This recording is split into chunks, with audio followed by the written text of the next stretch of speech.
Have you ever wondered why we even need vaccines? With all the controversy between vaxxers and anti-vaxxers, why should we even care? How is one little shot going to protect us from all the scary microbes out there in the world?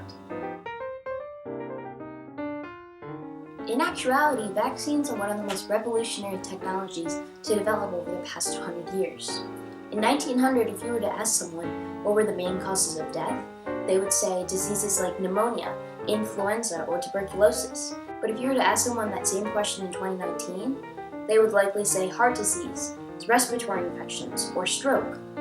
With the introduction of vaccines to the medical field, diseases that were once major causes of death are now virtually non-existent. In fact, vaccines have been so effective that they have said to create a generational amnesia from the diseases that were thriving a century before. Don't believe me? Try to imagine the side effects of diseases like rubella, hepatitis A, or even polio. If you're like anyone in the 21st century, you likely couldn't come up with any solid answers for that question. Because of their effectiveness, vaccines have become a victim of their own success. But what even is a vaccine? A vaccine is often made of weakened forms of a microbe. Its toxins are one of its surface proteins. To understand how vaccines work, we need to take a closer look at the immune system. The human immune system is a complex network of cells and organs that work together to identify and fight off diseases. Specialized cells of the immune system are each designed to fight off diseases in a particular way. The two types of lymphocytes in the immune system are B cells and T cells, but specifically, you should know about cytotoxic T cells, memory T cells, B cells, and memory B cells.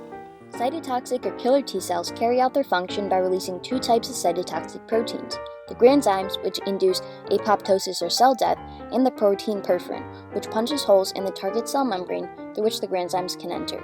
Now it is the memory cell's job to remember the antibody or weapon used to kill the cells, so that your immune system will be ready the next time you're exposed to the microbe. These cells are the reason vaccines work so well. Because your body has already been exposed to a specific bacteria, your memory cells can tell your B cells the exact weapon used to get rid of the microbe. Another way to understand it is to think about the effectiveness of the immune response by the antibody concentration.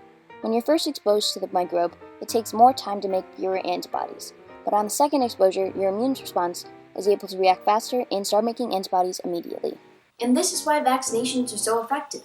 To put it simply, when you get a vaccination, your body is exposed to a microbe, and thus it's able to create antibodies against that specific microbe. Then, when you're actually exposed to the real microbe, your body is able to react faster and more efficiently because your memory cells remember the microbe and the exact antibodies to use against it.